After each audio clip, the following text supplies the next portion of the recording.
The popular modern scientific materialist atheist worldview propagated by NASA, the mainstream media, and the public education system is that you are here because nothingness, for no reason, exploded and created everything. Before time, space, matter, consciousness, intelligence, and life, there was nothing. Then the nothingness exploded. And instead of destroying things like every other explosion ever, this explosion created things, created everything. The nothingness explosion somehow created space, time, and all matter in the universe in an instant and for no reason at all. Then all of the creationary explosive debris flying outward at over 670 million miles per hour for 14 billion years culminated to create you. Yes, first some of the more gaseous nothing came together, forming suns and stars. Then solid pieces of the nothing came together, forming planets and moons. Then the nothing turned hydrogen and oxygen came together, forming water on the nothing planet Earth, out of which single-celled living organisms magically appeared, got to work dividing and multiplying into multi-celled conscious organisms, which multiplied and divided and mutated into various forms of sea life, which adapted and evolved and crawled onto land, replacing gills with lungs, lost tails, grew opposable thumbs, and started grasping at straws like this ridiculous nihilistic notion of Big Bang evolution. This anti-God materialist theory of evolution has been staunchly protected by the infallibility of science for over 150 years, but in actual fact, just as science has failed to find one true, valid proof that Earth is a ball spinning around the sun, scientists have failed to discover a single piece of evidence that the material world is a product of blind chance evolution. Furthermore, Big Bang evolution actually requires and presupposes many other claims which have already been proven false in previous chapters, such as the plurality of worlds, Newton's theory of gravity, Einstein's theory of relativity, stars being distant suns, and Earth being a planet, not a plane. Harun Yahya wrote, "Evolutionary theory claims that life started with a cell that formed by chance. According to this scenario, 4 billion years ago, various lifeless chemical compounds underwent a reaction in the primordial atmosphere on the Earth in which the effects of thunderbolts and atmospheric pressure led to the formation of the first living cell. The first thing that must be said is that the claim that inanimate materials can come together to form life is an unscientific one that has not been verified by any experiment or observation. Life is only generated from life. Each living cell is formed by the replication of another cell. No one in the world has ever succeeded in forming a living cell by bringing inanimate materials together, not even in the most advanced laboratories. The theory of evolution faces no greater crisis than on the point of explaining the emergence of life. The reason is that organic molecules are so complex that their formation cannot possibly be explained as being coincidental, and it is manifestly impossible for an organic cell to have been formed by chance. How could all the interconnected and compartmentalized components, the cell wall, the cell membrane, the mitochondria, proteins, DNA, RNA, ribosomes, lysosomes, cytoplasm, vacuoles, nucleus, and other cell parts magically come together and create conscious intelligent life from unconscious dead matter? Just making one average-sized protein molecule is already composed of 288 amino acids of 12 varying types, which can be combined to 10 to the 300th power different ways. Of all those possibilities, only one forms the desired protein molecule, and there are over 600 types of proteins combined in the smallest bacterias ever discovered. Astronomer Fred Hoyle compared the odds that all the multifaceted and multifunctional parts of a cell could coincidentally come together and create life, analogous to a tornado sweeping through a junkyard and assembling a Boeing 747 from the materials therein. Hoyle wrote that if there were a basic principle of matter which somehow drove organic systems toward life, its existence should easily be demonstrable in the laboratory. One could, for instance, take a swimming bath to represent the primordial soup, Fill it with any chemicals of a non-biological nature you please, pump any gases over it or through it you please, and shine any kind of radiation on it that takes your fancy. Let the experiment proceed for a year, and see how many of those 2,000 enzymes, protein produced by living cells, have appeared in the bath. I will give the answer, and so save all the time and trouble and expense of actually doing the experiment. You will find nothing at all, except possibly for a tarry sludge composed of amino acids and other simple organic chemicals. Even if scientists placed all the chemical substances necessary for life in a tank, applied to them any processes of their choice, and waited for billions of years, not a single living cell could or would ever form. Astrobiologist Chandra Wickraman Singh wrote, "The likelihood of the spontaneous formation of life from inanimate matter is 1 to a number with 40,000 zeros after it. It is big enough to bury Darwin and the whole theory of evolution. The beginnings of life were not random. They must have been the product of purposeful intelligence. From my earliest training as a scientist, I was very strongly brainwashed to believe that science cannot be consistent with any kind of deliberate creation. That notion has had to be painfully shed. At the moment, I can't find any rational argument to knock down the view which argues for conversion to God. We used to have an open mind. Now we realize that the only logical answer to life is creation, and not accidental random shuffling." Harun Yahya wrote, "Scientific proofs from such branches of science as paleontology, microbiology, and anatomy reveal evolution to be a bankrupt theory. It has been stressed that evolution is incompatible with scientific discoveries, reason, and logic. Those who believe in the theory of evolution think that a few atoms and molecules thrown into a huge vat could produce thinking, reasoning professors, university students, scientists, artists, antelopes, lemon trees, and carnations. Moreover, the scientists and professors who believe in this nonsense are educated people. That is why it is quite justifiable to speak of the theory of evolution as the most potent spell in history. Never before has any other belief or idea so taken away people's powers of reason, refused to allow them to think intelligently and logically, and hidden the truth from them as if they had been blindfolded. Consciousness, life, the beautiful diversity, complexity, and interconnectedness of nature and the universe simply could not be the result of some random coincidental physical phenomenon. If the likelihood of life forming from inanimate matter is 1 to the 10 to the 40,000th power, then those are precisely the magnificent odds against which the universe could be unintelligently designed. Even the simple formation of DNA and RNA molecules are similarly beyond the reach of chance to come together, equivalent to 1 times 10 to the 600th power, or 10 with 600 zeros afterwards. Such a mathematical improbability actually so closely borders the impossible that the word improbable becomes misleading. Mathematicians who regularly work with these infinitesimally small numbers say anything beyond 10 to the 50th power should be considered, for all intents and purposes, impossible.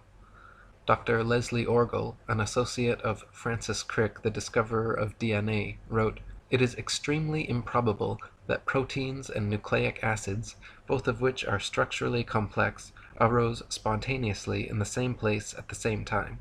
Yet it also seems impossible to have one without the other, and so at first glance one might have to conclude that life could never in fact have originated by chemical means. Or as Turkish evolutionist Professor Ali Demirsoy stated, the probability of the coincidental formation of cytochrome C, just one of the essential proteins for life, is as unlikely as the possibility of a monkey writing the history of humanity on a typewriter without making any mistakes. Some metaphysical powers beyond our definition must have acted in its formation." Harun Yahya wrote, "Let us suppose that millions of years ago a cell was formed which had acquired everything necessary for life, and that it duly came to life. The theory of evolution again collapses at this point, for even if this cell had existed for a while, it would eventually have died, and after its death, nothing would have remained, and everything would have been reverted to where it had started. This is because the first living cell, lacking any genetic information, would not have been able to reproduce and start a new generation. life would have ended with its death. The genetic system does not only consist of DNA, the following things must also exist in the same environment: enzymes to read the code on the DNA, messenger RNA to be produced after reading these codes, a ribosome to which messenger RNA will attach according to this code, transfer RNA to transfer the amino acids to the ribosome for use in production, and extremely complex enzymes to carry out numerous intermediary processes. Such an environment cannot exist anywhere apart from a totally isolated and completely controlled environment, such as the cell, where all the essential raw materials and energy resources exist. The Big Bang theory is easily proven false, as the nature of explosions is to destroy, to break things down into their constituent parts, increasing chaos and decreasing order. Explosions simply do not and cannot create things, causing disparate parts to combine into more ordered wholes, as the Big Bang theory contends. Similarly, the theory of evolution is proven false by entropy, the second law of thermodynamics. It is a fact that systems left to their own devices tend to become corrupted, disordered, and dispersed over time. All things, living or not, wear out, deteriorate, and decay. They do not spontaneously come together over time in incredibly implausible combinations, creating diverse, complex, and beautiful living forms. Thus, the theory of evolution is in direct opposition to the law of entropy. Evolution supposes things become more ordered, more structured, and more complex over time. But from rust to mold to rotting corpses, nature is everywhere at odds with such a notion. Furthermore, according to the Le Chatelier principle in chemistry, life could not have been formed in the sea as evolutionists allege anyway, since the peptide bond created by amino acid chains produces water molecules. It is not possible for such a reaction to take place in a hydrous environment. Harun Yahya wrote, "Organic matter can self-reproduce only if it exists as a fully developed cell with all its organelles in an appropriate environment where it can survive, exchange materials, and get energy from its surroundings. This means that the first cell on Earth was formed all of a sudden, together with its amazingly complex structure. What would you think if you went out hiking in the depth of a thick forest and ran across a brand new car among the trees? Would you imagine that various elements in the forest had come together by chance over millions of years and produced such a vehicle? All the parts in the car are made of products such as iron, copper, and rubber, the raw ingredients for which are all found on the earth. But would this fact lead you to think that these materials had synthesized by chance and then come together and manufactured such a car? There is no doubt that anyone with a sound mind would realize that the car was a product of an intelligent design, in other words, a factory, and wonder what it was doing there in the middle of the forest. The sudden emergence of a complex structure in a complete form, quite out of the blue, shows that this is the work of an intelligent agent. An extraordinarily complex system like the cell is no doubt created by a superior will and wisdom. In other words, it came into existence as a creation of God. Many facets of nature are far too complex, specialized, and perfect to have arisen simply due to blind chance changes over time. For example, the eye, with its various parts and mechanisms, all working together with the brain producing the sharpest, clearest 3D color images imaginable. Even the most advanced cameras and plasma screens ever produced by humans cannot provide an image as perfect in detail and clarity as our own eyes. Charles Darwin, the originator of the theory of evolution, himself admitted that the thought of the eye made him cold all over, as he knew what an impassable obstacle the eye presented for his theory. And it is the same with ears and audio equipment.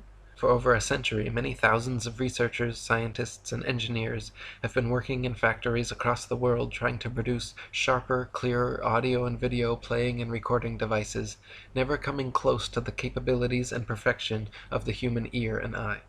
Harun Yahya wrote, "Look at the book you read, your hands with which you hold it, then lift your head and look around you. Have you ever seen such a sharp and distinct image as this one at any other place? Even the most developed television screen produced by the greatest television producer in the world cannot provide such a sharp image for you.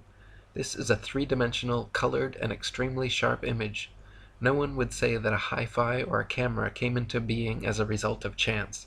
So how can it be claimed that the technologies that exist in the human body, which are superior even to these, could have come into being as a result of a chain of coincidences called evolution?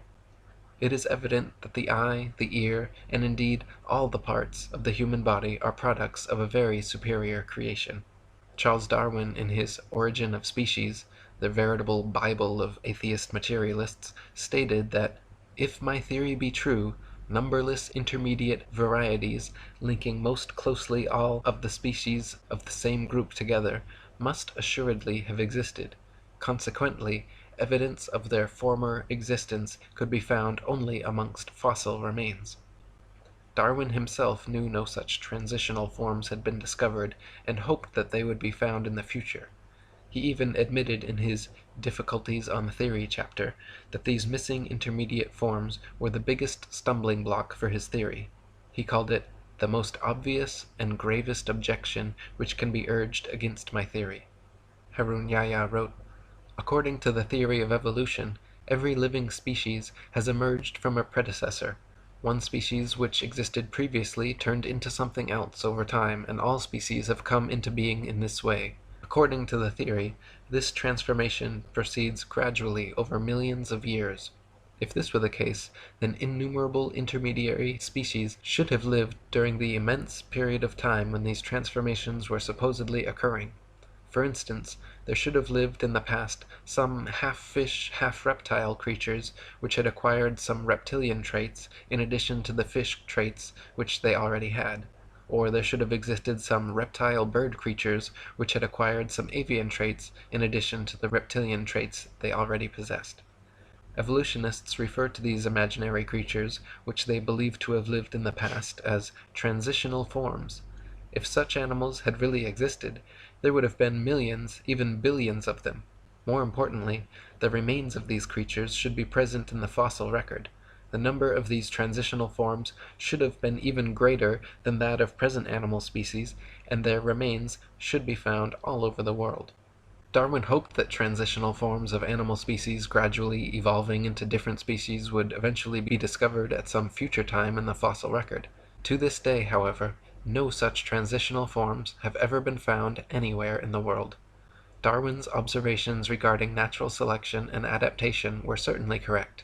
So-called microevolution of various traits and characteristics within a species has been confirmed and widely exists. But macroevolution, the supposed transformation from one species into a completely different species, has never been observed, and no evidence of such evolution exists anywhere in the fossil record. Colin Patterson, senior paleontologist for the British Museum of Natural History and an ardent evolutionist, even he admits that Darwinists must concede natural selection has never been observed to actually cause anything to evolve. He said, "No one has ever produced a species by mechanism of natural selection. No one has ever got near it, and most of the current argument in neo-Darwinism is about this question." Harun Yahya wrote, "Even in the most scientific books about evolution, the stage of transition from water to land, one of the unexplainable points of evolution, is given in such simplicity that they do not prove to be believable even for children. According to evolution, life began in water, and the first developed animals on Earth were fish. According to the story, one day fish species developed the ability to climb out of the water and moved on land. The theory continues that fish which chose to live on land had feet instead of fins, and lungs instead of gills. In most of the books about evolution, nobody explains why the transition occurred. Even in the most scientific sources, writers suddenly jump to conclusions like, "and transition from water to land occurred," without providing a satisfactory answer regarding how the process worked. Yet, how did this transformation occur? It is obvious that a fish cannot survive out of water for more than 1 or 2 minutes. If we assume that a drought really existed, as claimed by evolutionists, and fish were for some reason drawn to lands, then what would happen to fish even if this process lasts for 10 millions of years? The answer is straight. Fish leaving the water would inevitably die in a few moments. Even if this process lasted for 10 million years, the answer would still be the same. All fish would die one by one. Nobody would dare say, "Maybe after 4 million years some of the fish suddenly acquired lungs while they were trying to survive. This would no doubt be an illogical assertion. However, that is exactly what evolutionists claim. The theory of evolution supposes that life somehow originated and evolved in the sea until somehow something that had theretofore lived only underwater grew lungs and feet and started living on land. Darwinists claim fish, creatures living only underwater, turned into amphibians, creatures living on both land and water, and then amphibians evolved into reptiles, creatures living only on land. Then they propose some reptiles evolved wings and became birds, while other reptiles evolved and became mammals. None of these transitional forms have ever been found, however, nor could they realistically exist either. For example, amphibian eggs develop only in water, whereas amniotic eggs develop only on land, so some sort of gradual step-by-step evolution scenario is impossible, since without perfect, complete eggs, a species cannot survive. Reptiles, allegedly evolving into mammals, is another example of evolutionist wishful thinking. Reptiles are cold-blooded, lay eggs, do not suckle their young, have one middle ear bone, 3 mandible bones, and bodies covered in scales, whereas mammals are warm-blooded, have live births, suckle their young, have 3 middle ear bones, 1 mandible, and are covered in fur or hair. Far too many distinct differences for gradual evolution. Reptiles evolving wings is another sheer impossibility, as the structure of land-dwelling reptiles and air-dwelling birds are far too different. Engin Qurer, a Turkish evolutionist, admits the problem wings present to Darwin's theory. The common trait of the eyes and the wings is that they can only function if they are fully developed. In other words, a halfway developed eye cannot see. A bird with half-formed wings cannot fly. How these organs came into being has remained one of the mysteries of nature that needs to be enlightened. Harun Yahya wrote, "Although it is cloaked in the guise of science, the theory of evolution is nothing but a deceit defended only for the benefit of materialistic philosophy, a deceit based not on science but on brainwashing propaganda and fraud. The theory of evolution is a theory that fails from the very first step. The reason is that evolutionists are unable to explain even the formation of a single protein. Neither the laws of probability nor the laws of physics and chemistry offer any chance for the fortuitous formation of life. Does it sound logical or reasonable, when not even a single chance-formed protein can exist, that millions of such proteins combined in order to produce the cell of a living thing, and that billions of cells manage to form and then come together by chance to produce living things, and that from them generated fish, and that those that passed to land turned into reptiles, birds, and that this is how all the millions of different species on Earth were formed? They have never found a single transitional form such as a half-fish, half-reptile, or half-reptile, half-bird, nor have they been able to prove that a protein, or even a single amino acid molecule composing a protein, could have formed under what they call primordial Earth conditions. Not even in their elaborately equipped laboratories have they succeeded in doing that. Darwin's theory is a concept that concerns not only biology, chemistry, astronomy, and metaphysics, but actually formed the basis for a new political outlook as well. Within a very short time, this new progressive political attitude was redefined as social Darwinism, and as many historians have suggested, social Darwinism became the ideological basis of fascism, communism, and eugenics. Darwin's idea of natural selection and survival of the fittest were central to the insane ideologies of many of the 20th century's worst mass murderers, including Mao, Stalin, Lenin, Trotsky, Marx, and Pol Pot. Charles Darwin himself was a blatant racist who elucidated in his book The Descent of Man how blacks and aborigines, due to their inferiority to Caucasians, would be done away with by the civilized races in time. Freemasonic records state that Charles Darwin's grandfather, Erasmus Darwin, was a philosopher, scientist, and physician who advanced ideas on evolution back in the 18th century. Before coming to Derby in 1788, Dr. Darwin had been made a Mason in the famous time immemorial lodge of Canongate Kilwinning No. 2 of Scotland. He also maintained close connections to the Jacobin Masons in France and Adam Weishaupt's Illuminati.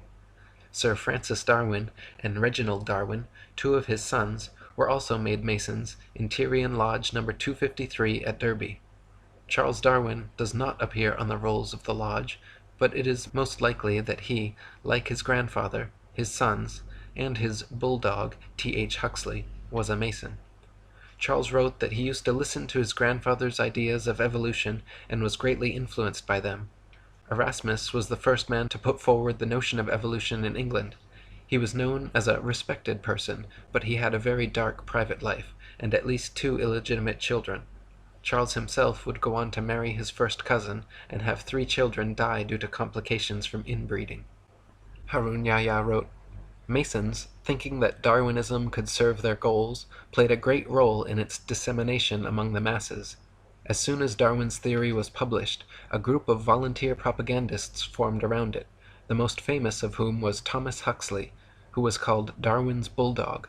Huxley, whose ardent advocacy of Darwinism was the single factor most responsible for its rapid acceptance, brought the world's attention to the theory of evolution in the debate at the Oxford University Museum, in which he entered into on June 30th, 1860, with the Bishop of Oxford, Samuel Wilberforce. Huxley's great dedication to spreading the idea of evolution, together with his establishment connections, is brought into further light according to the following fact. Huxley was a member of the Royal Society, one of England's most prestigious scientific institutions, and, like nearly all the other members of this institution, was a senior Mason. Other members of the Royal Society lent Darwin significant support. In short, Darwin wasn't acting alone.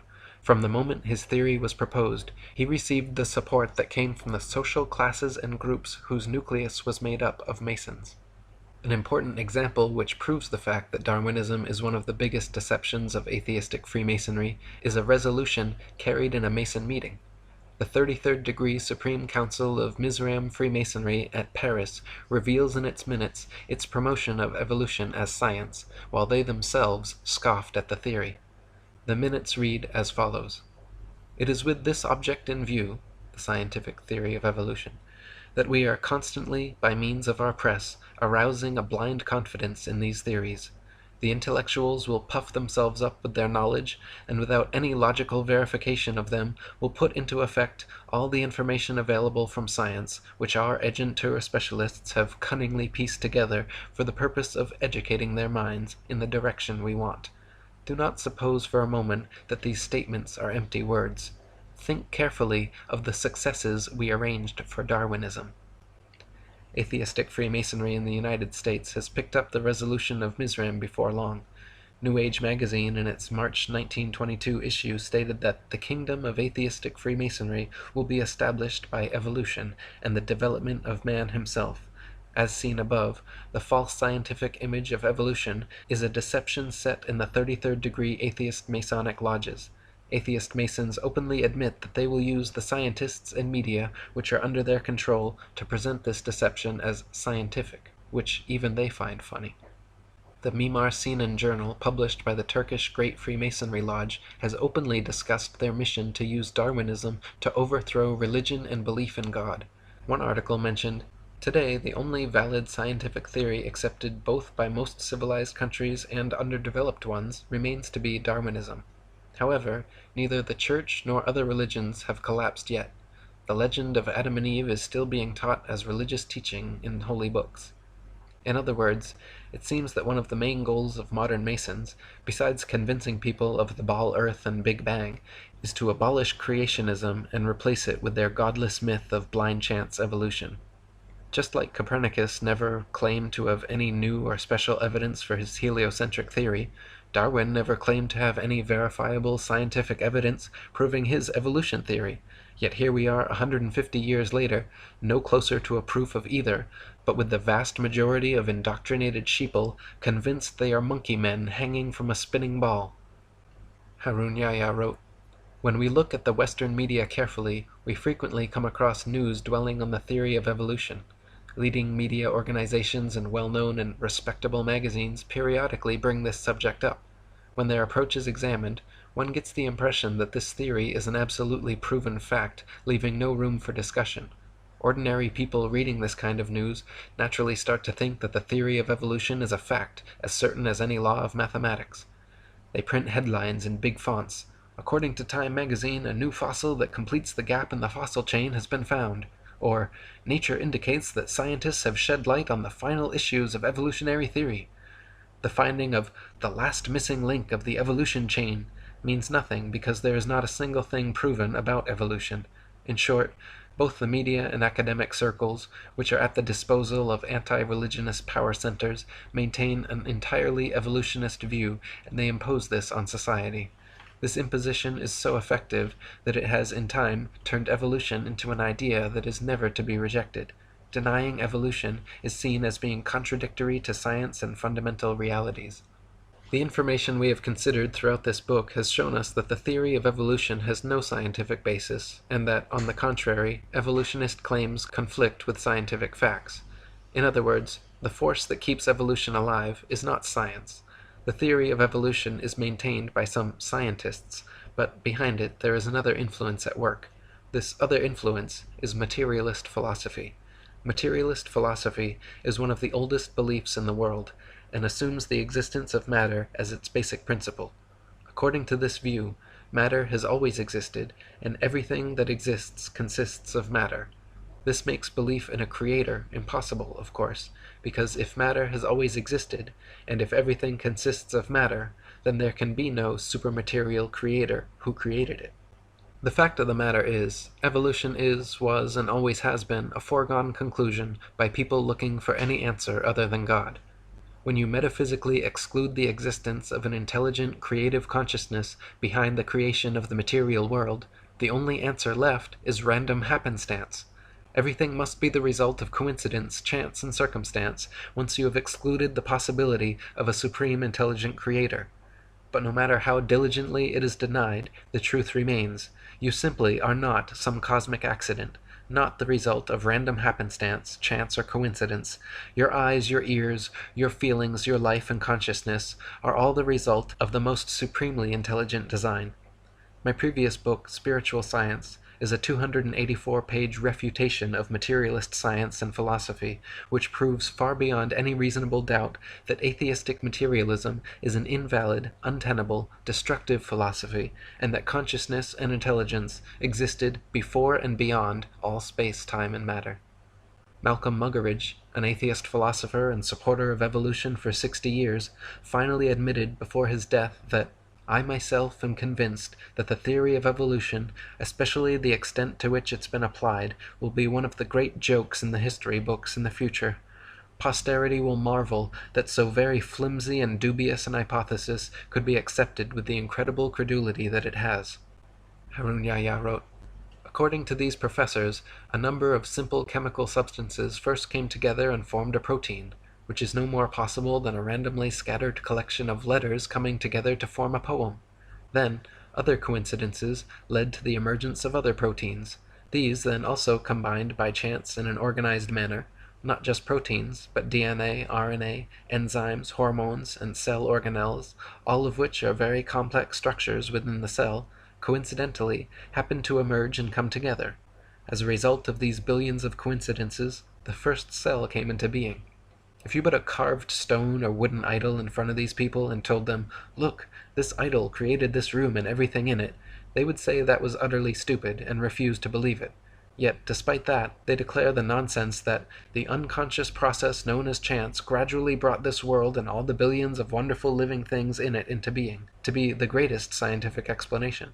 In short, these people regard chance as a god and claim that it is intelligent, conscious, and powerful enough to create living things and all the sensitive balances in the universe. One of the first frauds in the history of Darwinism, known as recapitulation theory and heralded as undeniable proof of evolution, was an idea proposed and propagated by a racist eugenicist professor named Ernest Haeckel in the late 19th century.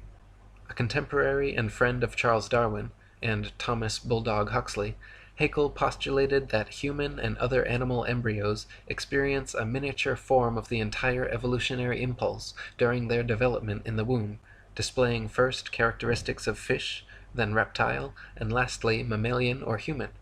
It has long been eliminated from scientific literature, but many people and popular sources still unknowingly quote and believe in Haeckel's fraudulent work.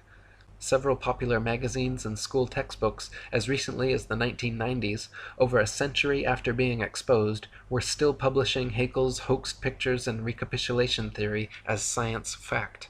Harun Yahya wrote, "It has since been proven that this theory is completely bogus.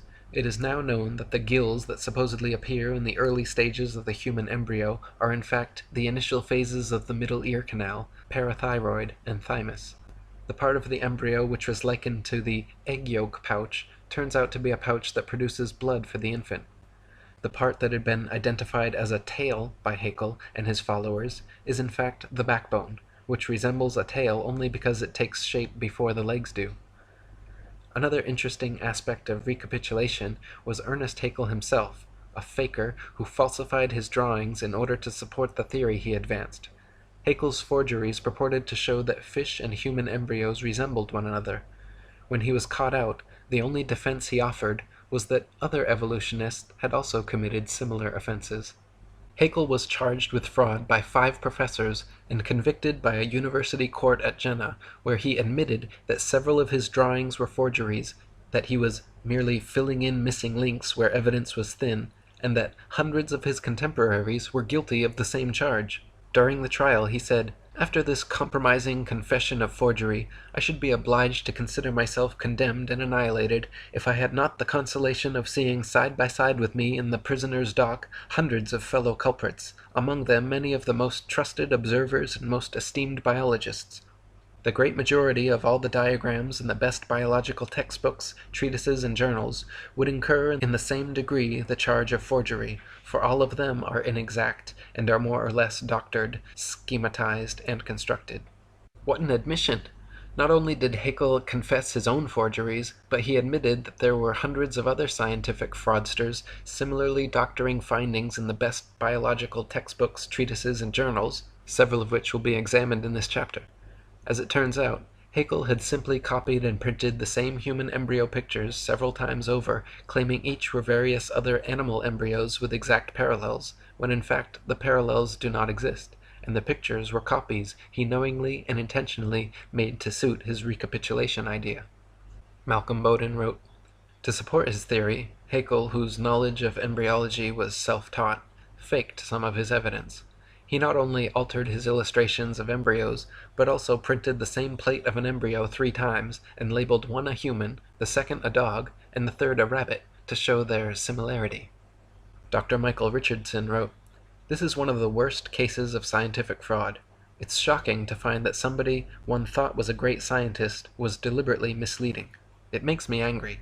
What Haeckel did was to take a human embryo and copy it, pretending that the salamander and the pig and all the others looked the same at the same stage of development. They don't. These are fakes." For the past 150 years, evolutionist scientists have been working diligently to propagandize the public into believing that modern humans are descended from ancient apes. The final and most difficult theoretical leap for the theory of evolution is this supposed million-year transition from ape to human. The utter impossibility of evolving abilities like bipedality, erect spinal columns, and complex linguistic skills has been debated since the theory was first presented, but such obstacles will never stop die-hard evolutionists set on discovering, or inventing, a believable monkey-man transitional species. The first of these convenient evolutionary discoveries was the Neanderthal man, found in the Neander Valley of Germany in 1856. Just in time for the release of Darwin's Origin of Species. To this day, reconstructed drawings of hairy ape-like Neanderthal men are depicted in scholarly journals and school textbooks, and claim to be a missing evolutionary link. The fact is, however, that all so-called Neanderthal remains have never been shown to be any more different from modern humans than an Asian from a Caucasian, or an Inuit from an Aborigine. Also, the skull size shows its brain was actually 13% larger than the average brain of modern man, making it impossible to be an intermediary between man and ape. Even Time magazine in 1971 proclaimed the primitiveness of Neanderthal to be unwarranted, that he could walk the street today unrecognized. One writer even commenting that historians of the future may declare all of us insane for not detecting and refuting this incredible blunder with adequate determination.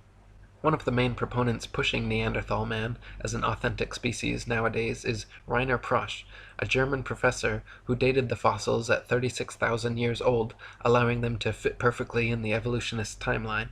In 2005, however, Prosch was forced to retire in disgrace by a panel of Frankfurt University heads who determined he had fabricated data and plagiarized the work of his colleagues over the past 30 years. The once renowned carbon dating expert has presently been completely ostracized from the scientific community. It has since been determined that all Neanderthal skeletal remains are no more than a few thousand years old, some only a few hundred. They have also found modern human DNA in the bones, that their brain capacity was 13% larger than the modern average, their height 5'9", comparable to our average, and they had advanced tools, buried their dead, and enjoyed art.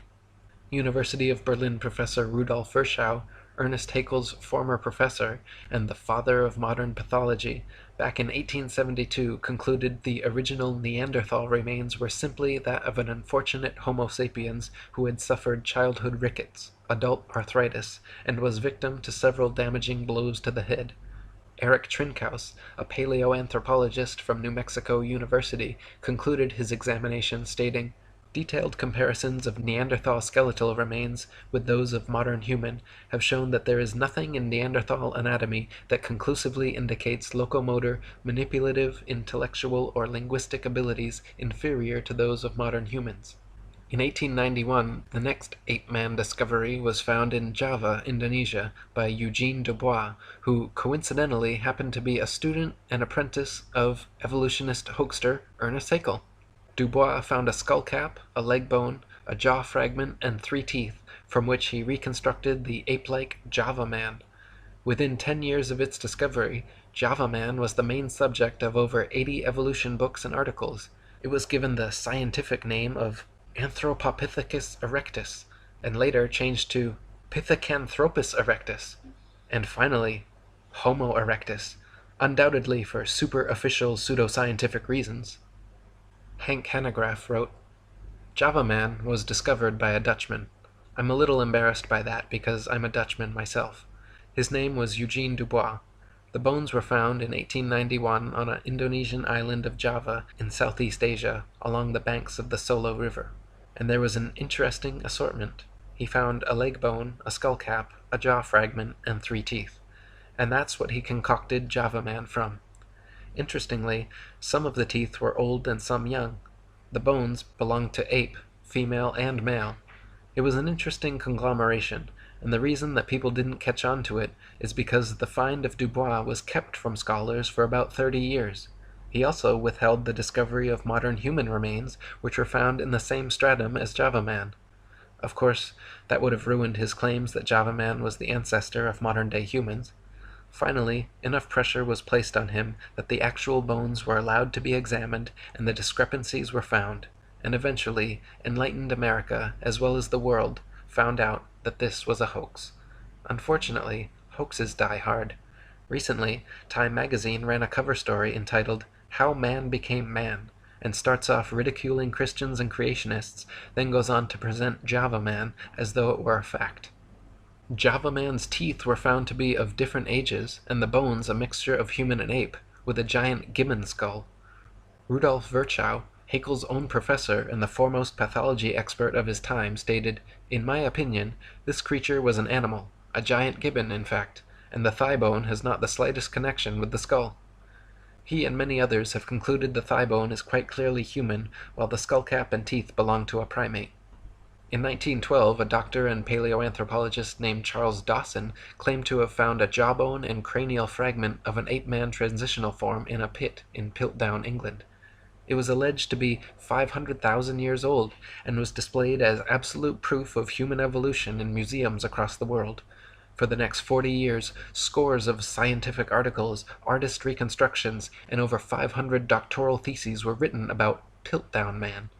Objections and criticisms were raised immediately by contemporaries like Arthur Keith, but managed to be mitigated by Dawson until 1953, when tests proved conclusively that the Piltdown skull was actually human and only a few hundred years old, while the lower protruding jaw was from a recently deceased orangutan. Investigators found that Dawson had artificially worn down the orangutan jaw and that the primitive tools discovered alongside the fossils were imitations Dawson had sharpened with steel implements. Dawson also filled the molar surfaces of the teeth to more resemble those of man, and stained all the fossils with potassium dichromate to give them an antiquated appearance. The stains quickly disappeared when dipped in acid, however. Wilfrid Legras-Clark, a member of Joseph Weiner's team who uncovered the forgery, stated that the evidences of artificial abrasion immediately sprang to the eye.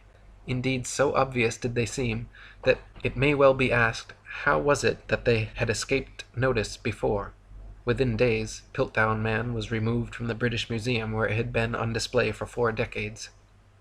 Since conclusively being proven a hoax in 1953, many of Dawson's other paleontological finds have also proven to be fakes or planted. In 2003, Dr. Miles Russell of Bournemouth University published the results of an investigation into Dawson's antiquarian collection, concluding that at least 38 specimens were clear fakes, noting that Dawson's entire academic career appears to have been built upon deceit, sleight of hand, fraud, and deception, the ultimate gain being international recognition. The next fraudulent attempt at creating and propagating a supposed ape-man transitional form was carried out in 1922 by Henry Fairfield Osborn, co-founder of the American Eugenics Society, president of the White Supremacist Pioneer Fund, and director of the American Museum of Natural History. Osborn declared that he had been sent an anomalous tooth found in Snakebrook, Nebraska, which had characteristics of both ape and man. He determined that it came from the Pliocene period of ancient history, and affectionately labeled the tooth's owner Nebraska Man. Harun Yahya wrote, Nebraska Man was immediately given a scientific name, Hesperopithecus haroldkukei. Many authorities gave Osborn their support. Based on this single tooth, reconstructions of the Nebraska Man's head and body were drawn. Moreover, Nebraska Man was even pictured along with his wife and children as a whole family in a natural setting. Once Nebraska Man made the media rounds of popular publications, and the pliable public was sufficiently propagandized, the story disappeared until 1928, when William Bryan and William Gregory had the opportunity to independently examine the tooth. Their investigations both conclusively found that the tooth did not belong to a man or ape, but was actually from an extinct species of wild American pig called Presthenops. After William Gregory published his article, Hesperopithecus, apparently not ape nor a man, in Science magazine, all drawings and models of Nebraska Man and his family were quickly removed from evolutionist publications. Henry Osborn himself was forced to concede that Nebraska Man, Hesperopithecus haroldkukei, the supposed example of the Pliocene Pithecanthropus erectus, and his whole imaginary family were completely fictional fabrications. He never admitted to intentional fraud, and why would he? But as an ardent evolutionist, eugenicist, and white supremacist, a level of confirmation bias was likely. Osborn was even such a sadistic racist that he was quoted during a national debate unabashedly saying of World War I Army intelligence tests that, "I believe those tests were worth what the war cost, even in human life. We have learned once and for all that the Negro is not like us." Harun Yahya wrote, after Darwinism advanced the claim with his book The Descent of Man that man evolved from ape-like living beings, he started to seek fossils to support this contention. However, some evolutionists believed that half-man, half-ape creatures were to be found not only in the fossil record, but also alive in various parts of the world.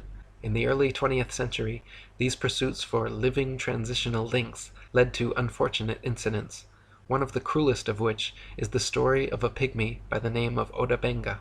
Oda Benga was captured in 1904 by an evolutionist researcher in the Congo.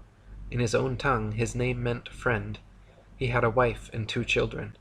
Chained and caged like an animal, he was taken to the USA, where evolutionist scientists displayed him to the public in the St. Louis World Fair along with other ape species and introduced him as the closest transitional link to man. 2 years later, they took him to the Bronx Zoo in New York, and there they exhibited him under the denomination of Ancient Ancestors of Man, along with a few chimpanzee, a gorilla named Dina, and an orangutan called Duhong. Dr. William Hornaday, the zoo's evolutionist director, gave long speeches on how proud he was to have this exceptional transitional form in his zoo, and treated caged Otabenga as if he were an ordinary animal. Unable to bear the treatment he was subjected to, Otabenga eventually committed suicide. Piltdown Man, Nebraska Man, Otabenga. These scandals demonstrate that evolutionist scientists do not hesitate to employ any kind of unscientific method to prove their theories. In 1927, Davidson Black declared he had discovered 5 crushed skulls and several teeth near Beijing belonging to an ancient ape-man species now widely known as Peking Man, or Peking Man. Somewhere between 1941 and 1945, all the original bones were mysteriously lost, however, leaving only a few plaster casts left to examine. At the same site where this supposed missing link was found, there were also found the remains of 10 fully human skeletons who quarried nearby limestone, built fires, and left behind a variety of tools. Many scientists now believe the tools were used on Peking Man rather than by them. The back of the skulls were all bashed in, and in that part of the world, monkey brains are a delicacy, so it is likely that Peking Man were actually Peking apes, and they were man's meal, not man's ancient ancestor. In 1974, Donald Johanson discovered Lucy, a 3-foot-tall, supposedly 3 million-year-old Australopithecine in Ethiopia. Widely publicized as our oldest direct human ancestor, Lucy made the usual rounds of scientific magazine journals and school textbooks. Don Johanson modestly claimed that Lucy was the most important find made by anyone in the history of the entire human race, and the media heralded him a hero. He was promoted from assistant professor to receiving his own Institute for Human Biology at Berkeley. During all this time, he never allowed scientists to examine Lucy's bones until 1982, 8 years later. Since then, and as more Australopithecine skeletons have been found and examined, however, many leading evolutionists agree that Lucy is simply an extinct type of ape, similar to modern pygmy chimpanzees, and nothing more. They may have walked slightly more upright than most apes, but were not bipedal or erect, could not talk, spent most of their time on trees, and walked on all fours. Lord Solly Zuckerman and Professor Charles Oxnard did 15 years of research on Australopithecines along with a team of 5 specialists, coming to the conclusion that all the various specimens of Australopithecus they examined were only an ordinary ape genus and definitely not bipedal. The French Science and Life magazine ran the cover story in May 1999, Goodbye Lucy, writing about how Lucy, the most famous fossil of Australopithecus, was not the root of the human race and needs to be removed from our supposed family tree. However, even now in 2014, a movie named Lucy has just been released by Masonic Universal Pictures, where the Lucy ape-woman fraud is still treated as scientific fact throughout the entire movie. In 1982, a skull fragment found in the Spanish town of Ors was hailed to be the oldest fossilized human remain ever found in Eurasia. Ors Man was supposedly a 17-year-old ape-man who lived between 900,000 and 1,600,000 years ago, and was presented to the world with the usual reconstructed drawings showing a young, hairy man-ape teenager. In 1983, however, a team of scientists from France concluded that the skull fragment was actually from a 4-month-old donkey. A 3-day scientific symposium had been scheduled so experts could examine and discuss the bone, but was immediately cancelled after the French investigation. Embarrassed Spanish officials sent out 500 letters to the would-be attendees apologizing. After more conclusive tests, the Daily Telegraph on May 14, 1984 carried the headline, "Ass taken for man." Later in 1984, Kamoya Kimu, in a team led by paleoanthropologist Richard Leakey, discovered Turkana Boy at Neriakatom near Lake Turkana, Kenya. Turkana Boy was proclaimed to be a preteen boy from 1.5 to 1.6 million years ago and is now regarded as the most complete early human skeleton ever found. Much like Neanderthal man, however, Turkana Boy, or Neriakatomi Homo erectus, is no different from modern man.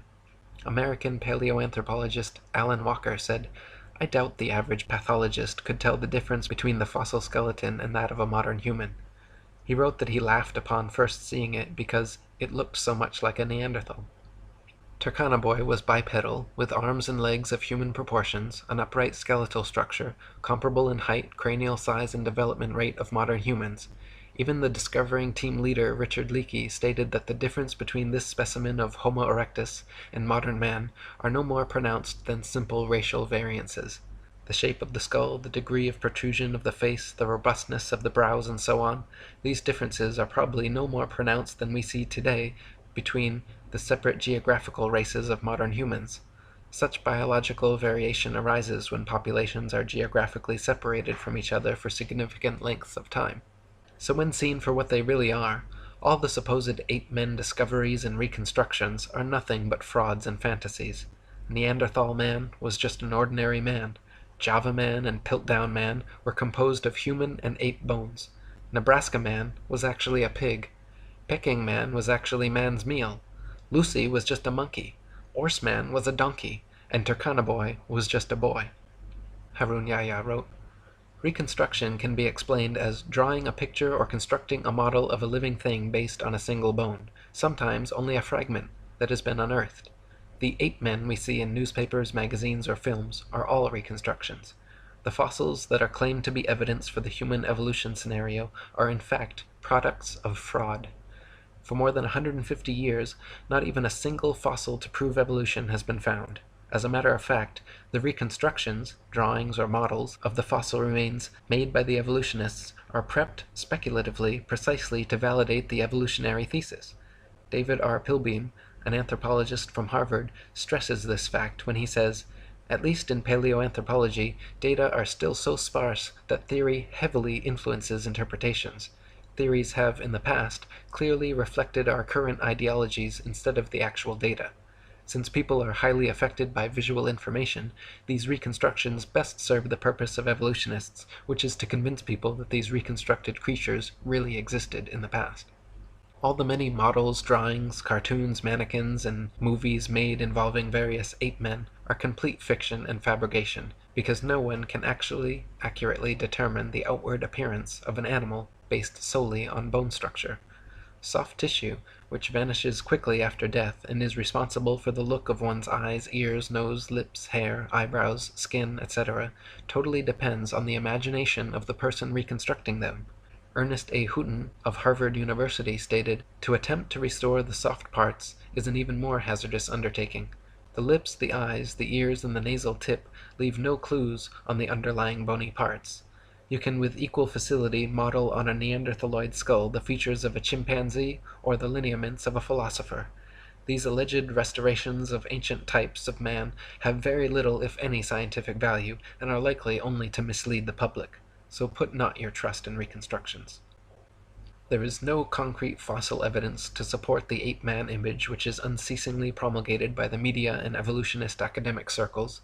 With brushes in their hands, evolutionists produce imaginary creatures. Nevertheless, the fact that these drawings correspond to no matching fossils constitutes a serious problem for them. One of the interesting methods they employ to overcome this problem is to produce the fossils they cannot find. Piltdown Man, which may be the biggest scandal in the history of science, is a typical example of this method. The current evolutionist ape-to-human transitional theory goes Australopithecus, Homo habilis, Homo erectus, Homo sapiens. Australopithecus, which means southern ape, has been proven to be nothing but an extinct ape which closely resembles many modern chimpanzees in height, arm and leg length, skull shape, teeth, mandibular structure, and many other details. Homo habilis, a hypothetical classification created in the 1960s by Turkana team leader Richard Leakey, was what evolutionists deemed necessary to exist between Australopithecus and Homo erectus because the jump was far too drastic. There needed to be a species of ape-man with a larger cranial capacity that could walk upright and use tools. Serendipitously for his career, fossils unearthed in the late 1980s were deemed Homo habilis, and Leakey was regarded a scientific genius. That is, until his contemporaries Bernard Wood and C. Loring Brace determined the Homo habilis arms were too long, legs were too short, and skeletal structure too ape-like to be anything but an ape. Their fingers and toes were that of tree climbers, and their jaws and cranial capacities were comparable to modern apes. American anthropologist Holly Smith in 1994 concluded Homo habilis was not Homo, or human at all, but simply an ape, just like Australopithecus. She stated that restricting analysis of fossils to specimens satisfying these criteria, patterns of dental development of Australopithecines and Homo habilis remain classified with African apes. Those of Homo erectus and Neanderthals are classified with humans.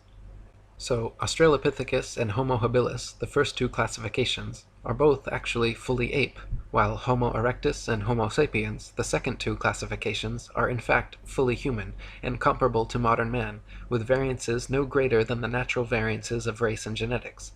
So even after 150 years of discoveries, evolutionists are no closer to finding a true transitional species existing between ape and man, and no closer to proving their theory. Nor can they answer how apes could develop bipedality, human arm and leg length ratios, erect spinal columns, and complex linguistic skills.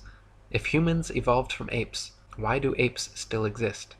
Why don't any of these supposed transitional forms still exist now, and where are true examples in the fossil record?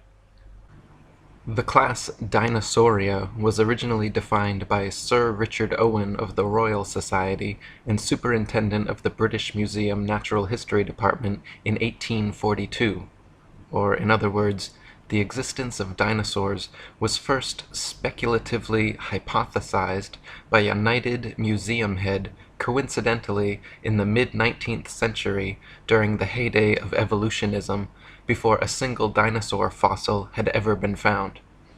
The Masonic media and mainstream press worldwide got to work hyping stories of these supposed long-lost animals, and then, lo and behold, 12 years later, in 1854, Ferdinand Vanderveer Hayden, during his exploration of the upper Missouri River, found proof of Owen's theory.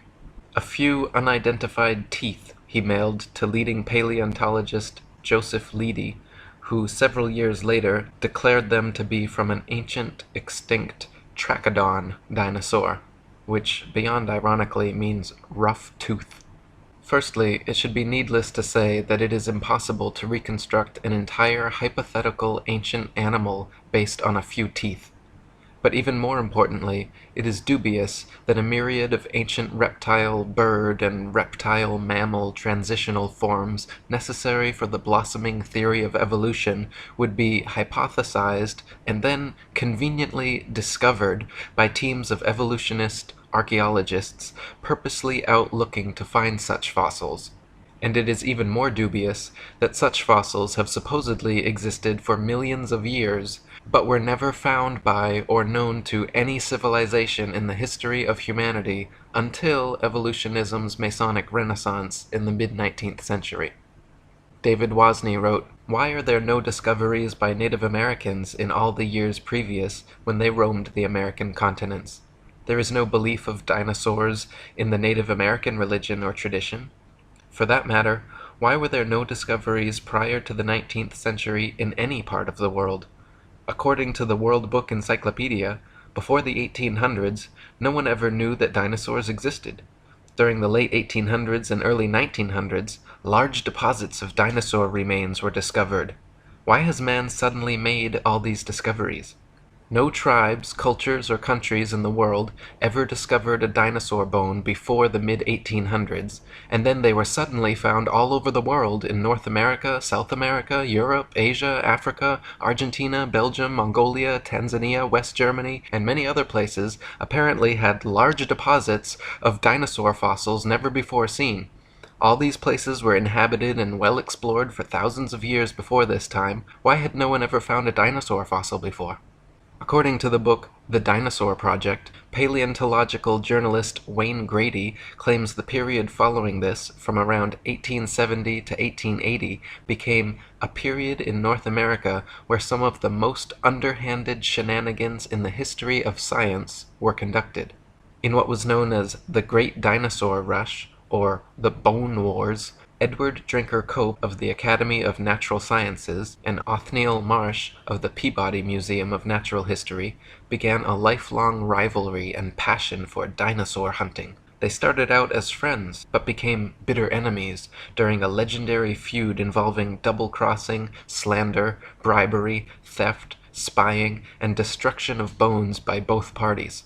Marsh is said to have discovered over 500 different ancient species, including 80 dinosaurs, while Cope discovered 56. Out of the 136 dinosaur species supposedly discovered by the two men, however, only 32 are presently considered valid, as the rest have all proven to be falsifications and fabrications. None of them once claimed to find a complete skeleton either, so all their work involved reconstructions. In fact, to this day, no complete skeleton has ever been found, and so all dinosaurs are reconstructions.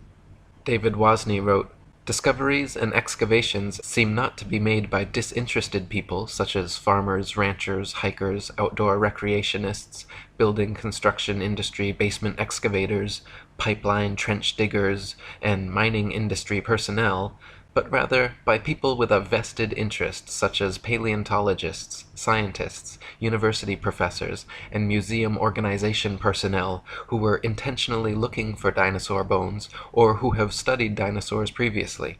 Finds are often made during special dinosaur bone hunting trips and expeditions by these people to faraway regions already inhabited and explored. This seems highly implausible. More believable is the case of the discovery of the first original Dead Sea Scrolls in 1947, which were unintentionally discovered by a child and which were all published by 1955. In some cases of a discovery of dinosaur bones by a disinterested person, it was suggested to them by some professional in the field to look or dig in a certain area. Also very interesting to note are special areas set aside and designated as dinosaur parks, for which amateur dinosaur hunters are required to first obtain a dinosaur hunting license. Whatever destination these establishment-funded archaeologists and paleontologists set, it seemed they found incredible numbers of fossils in tiny areas.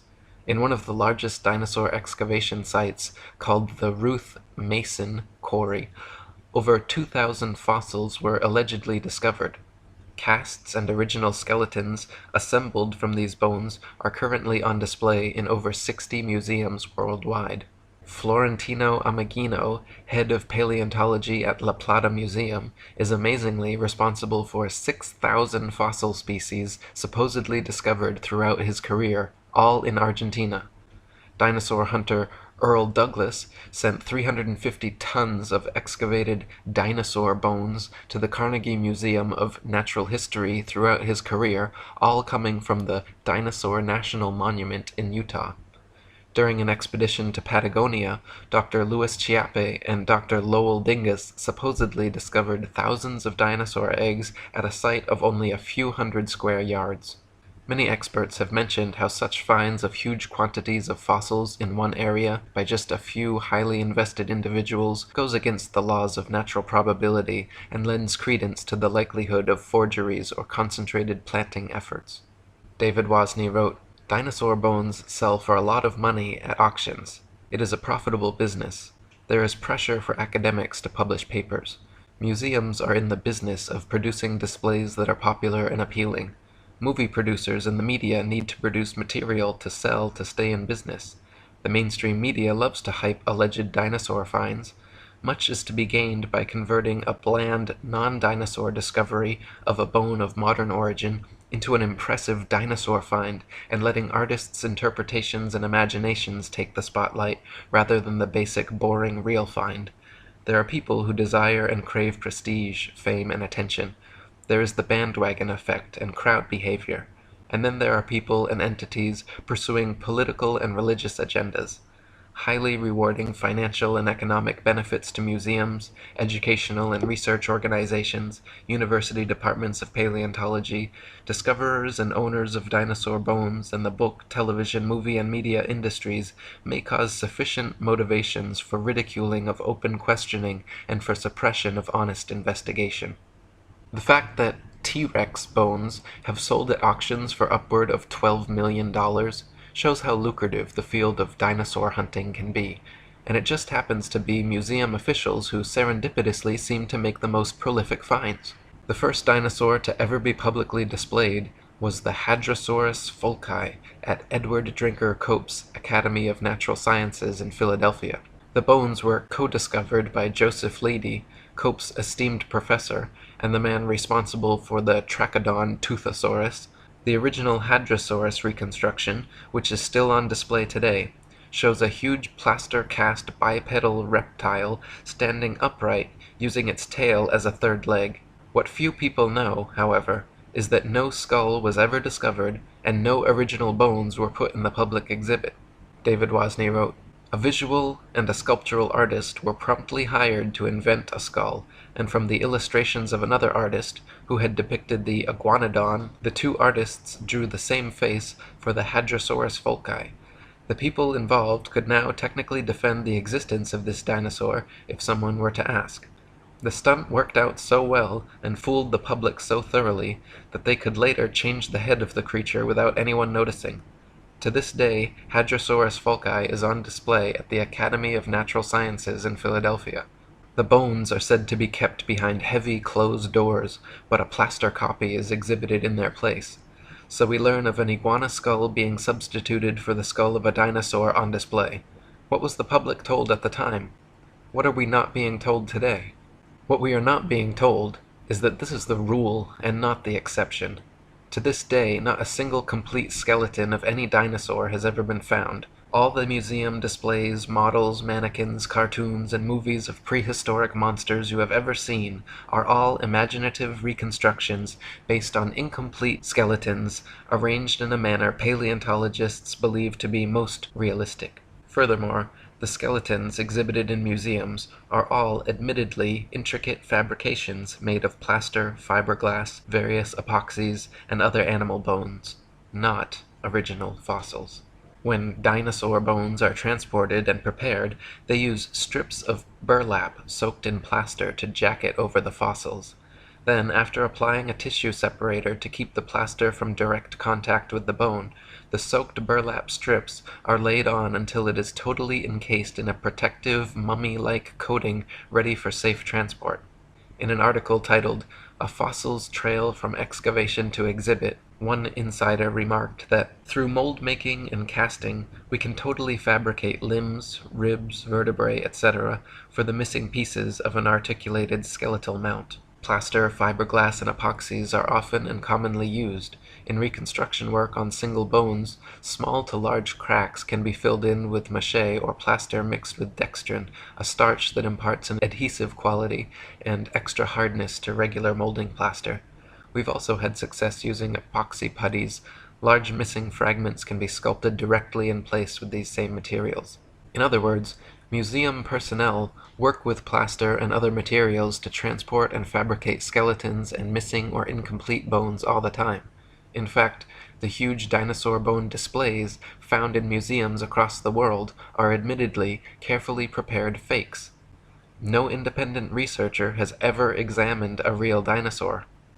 They claim all the actual fossils are kept in high-security storage, but only a select few paleontologists are ever allowed to examine them, so the ability to ascertain their authenticity is kept from the general public. Robin Kofod wrote, "Most people believe that dinosaur skeletons displayed in museums consist of real dinosaur bones. This is not the case. The real bones are incarcerated in thick vaults to which only a select few highly placed researchers hold a key, which means that no independent researcher has ever handled a Tyrannosaurus rex bone. When people unaffiliated with the paleontological establishment attempt to gain access in order to study these dinosaur bones, they are met with refusal upon refusal. Only around 2,100 dinosaur bone sets have been discovered worldwide, and out of these, only 15 incomplete Tyrannosaurus rex bone sets have been found. These dinosaur bone sets have never formed a complete skeleton, but from these incomplete bone sets, paleontologists have constructed a hypothesis about the appearance of the whole skeleton which they have modeled in plastic. If thousands of long necks and large carnivorous reptiles had really roamed the earth, we wouldn't only have found 2,100 dinosaur bone sets, but millions of bones, with ordinary people tripping over them when digging in their vegetable patches." David Wozni wrote, "When children go to a dinosaur museum, are the displays they see displays of science or displays of art and science fiction? Are we being deceived and brainwashed at an early age into believing a dinosaur myth? Deep, probing questions need to be asked of the entire dinosaur business. There may have been an ongoing effort since the earliest dinosaur discoveries to plant, mix, and match bones of various animals such as crocodiles, alligators, iguanas, giraffes, elephants, cattle, kangaroos, ostriches, emus, dolphins, whales, rhinoceroses, etc., to construct and create a new man-made concept, prehistoric animal called the dinosaur. Where bones from existing animals are not satisfactory for deception purposes, plaster substitutes may be manufactured and used. Some materials similar or superior to plasticine clay or plaster of Paris would be suitable. Molds may also be employed. What would be the motivation for such a deceptive endeavor? Obvious motivations include trying to prove evolution, trying to disprove or cast doubt on the Bible and the existence of a God, and trying to disprove the young Earth theory.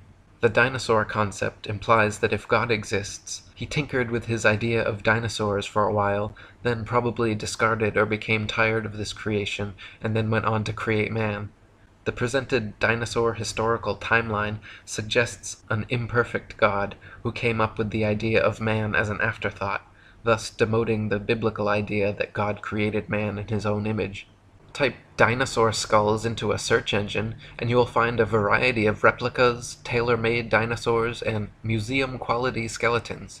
One of the largest and most renowned suppliers of fake dinosaurs is the Zigong Dino Ocean Art Company in Sichuan, China, which provides natural history museums worldwide with ultra-realistic dinosaur skeletons made from real bones. Chicken, frog, dog, cat, horse, and pig's bones are melted down, mixed with glue, resin, and plaster, then used as base material for recasting as dinosaur bones. They are even given intentional fractures and an antiquated, fossilized look to achieve the right effect. Their website boasts over 62% of our output goes to American and European markets, which means we will understand and are familiar with the intricacies and regulation of exporting to these regions. Since we are a partner of dinosaur museums, all products are made under the guidance of experts of the Chinese Academy of Sciences.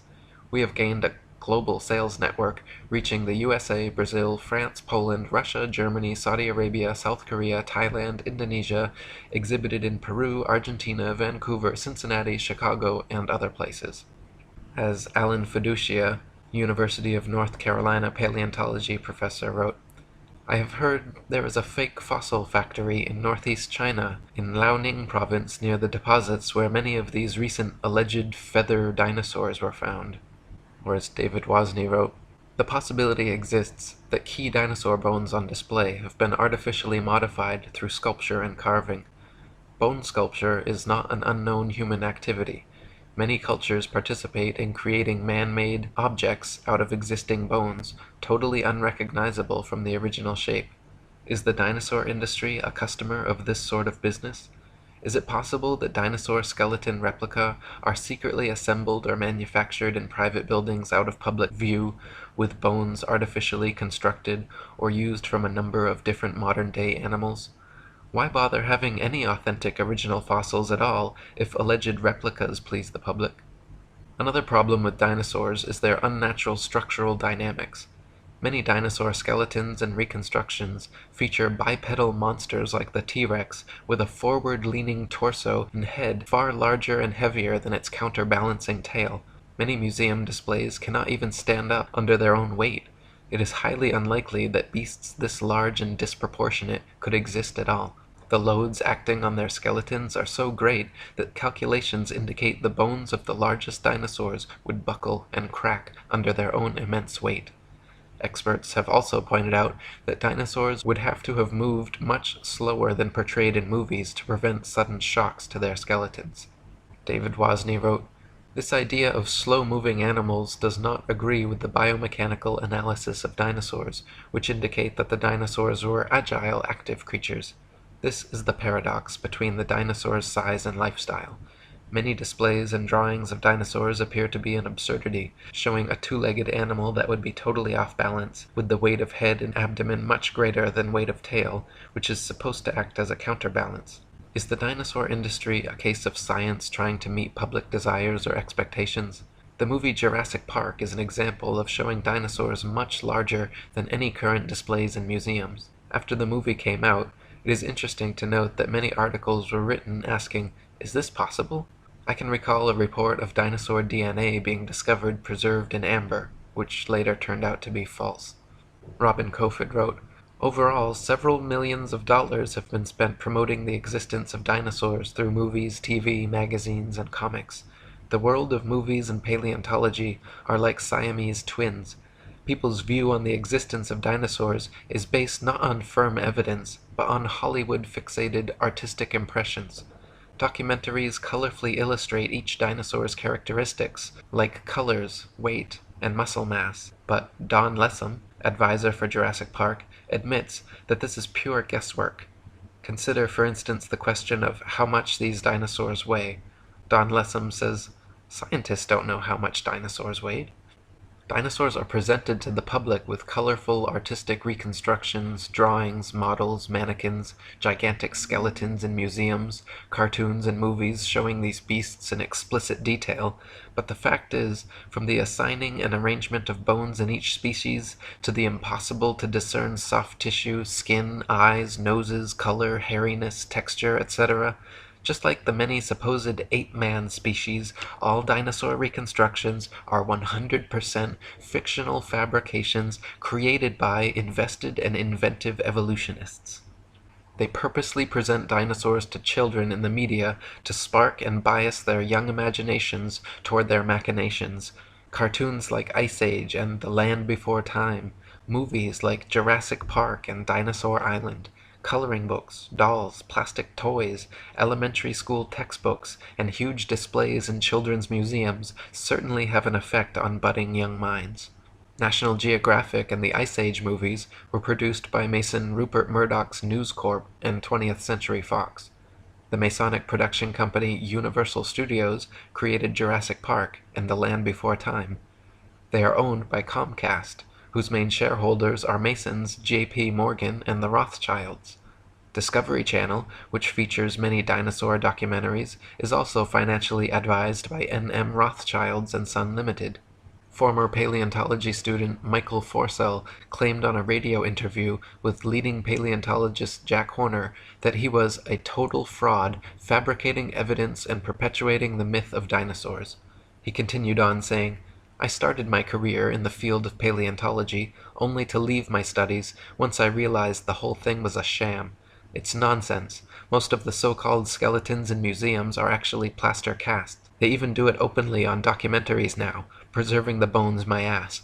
I struggled as a student mainly because I could not tell the difference between a fossilized egg and an ordinary rock, and of course there is no difference. I was treated like a leper when I refused to buy into their propaganda and promptly left the course. Dinosaurs never existed. The whole shebang is a freak show. They just grab a couple of old bones and form them into their latest Frankenstein's monster-like exhibit. We are all being fooled and it's wrong, but together we can stop it."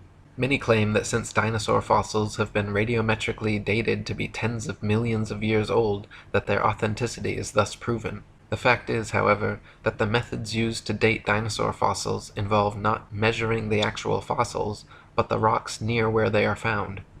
Most fossils are found near the surface of the Earth, and if a modern-day animal were to die in the area, paleontologists would be likely to date them the same age. Dr. Margaret Helder, in her book Completing the Picture, a handbook on museums and interpretive centers dealing with fossils, she writes, "Scientists used to be very impressed with the potential of radiometric for coming up with absolutely reliable ages of some kinds of rocks. They do not feel that way anymore. Having had to deal with numerous calculated dates which are too young or too old compared with what they expected, scientists now admit that the process has many more uncertainties than they ever would have supposed in the early years. The public knows almost nothing about uncertainties in the dating of rocks. The impression that most people have received is that many rocks on Earth are extremely old and that the technology exists to make accurate measurements of the ages. Scientists have become more and more aware, however, that the measurements which the machines make may tell us nothing about the actual age of the rock." One of the main reasons that evolutionists needed the existence of dinosaurs was to answer the complicated problems present in the theory of evolution, including sea-dwelling animals evolving into land dwellers, reptiles evolving wings, feathers, flying and becoming birds, as well as other reptiles evolving warm blood, live births, breasts, and becoming mammals, through their imaginary multi-million-year timeline and a variety of supposed transitional dinosaur forms. The paleontological establishment has been promoting various sea dinosaur, reptile/birds, and reptile/mammals to bridge these gaps. Many professionals and experts in the field have disputed such findings as often as they have been presented, however. Dr. Storrs Olson, a Smithsonian Institute scientist, wrote, "The idea of feathered dinosaurs and the theropod origin of birds is being actively promulgated by a cadre of zealous scientists acting in concert with certain editors at Nature and National Geographic, who themselves have become outspoken and highly biased proselytizers of the faith. Truth and careful scientific weighing of evidence have been among the first casualties in their program, which is now fast becoming one of the grander scientific hoaxes of our age. No authentic feathers have ever been found with dinosaur fossils, though a few exposed hoaxes certainly attempted to fake it. Dr. Olson called the adding of feathers to their findings hype, wishful thinking, propaganda, nonsense fantasia, and a hoax. In the 1990s, many fossils with feathers were supposedly discovered in China, suspiciously close to the Zhejiang Dino Ocean Art Company, but when examined, Dr. Timothy Rowe found the so-called Confuciusornis was an elaborate hoax. He also found the Archaeoraptor, supposedly discovered in the 90s, was composed of bones from 5 different animals.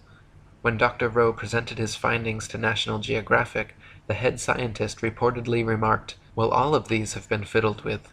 National Geographic then proceeded with their news conferences and media stories about the Archaeoraptor fossils being genuine and having found the missing link in evolution.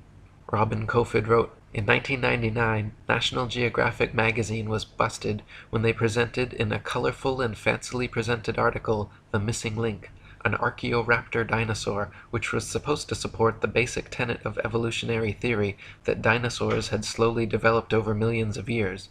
Their proof consisted of a fossil where carefully arranged bone imprints gave the impression of a creature half dinosaur and half bird. The scam was discovered during a CT scan which uncovered unnatural bone links. National Geographic magazine was later forced to admit, when pressured, that the fossil was man-made."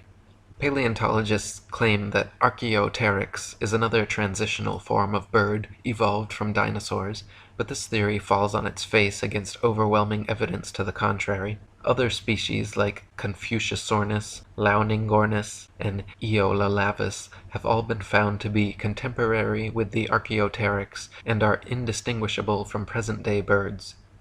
Alan Fiducia from University of North Carolina, one of the most famous ornithologists in the world, stated, "I've studied bird skulls for 25 years, and I don't see any similarities whatsoever. I just don't see it. Theropod origin of birds, in my opinion, will be the greatest embarrassment of paleontology of the 20th century." Larry Martin from the University of Kansas, a paleoornithologist, says, "To tell you the truth, if I had to support the dinosaur origin of birds with those characters, I'd be embarrassed every time I had to get up and talk about it." Even if dinosaurs did evolve into birds to fill their evolution gap, it does not explain how something like the common housefly could have evolved. Flies flap their wings simultaneously 500 times per second. Even the slightest dissonance in vibration would cause them to lose balance and fall. But this never happens.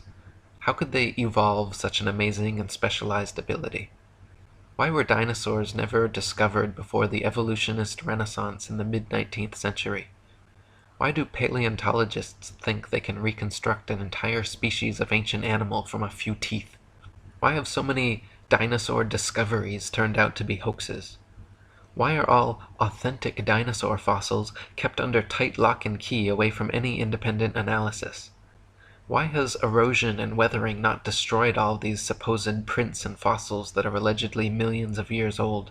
If dinosaurs were supposedly wiped out by a meteor impact or other such catastrophe, why is it that all the other various animal species that exist today were not similarly wiped out?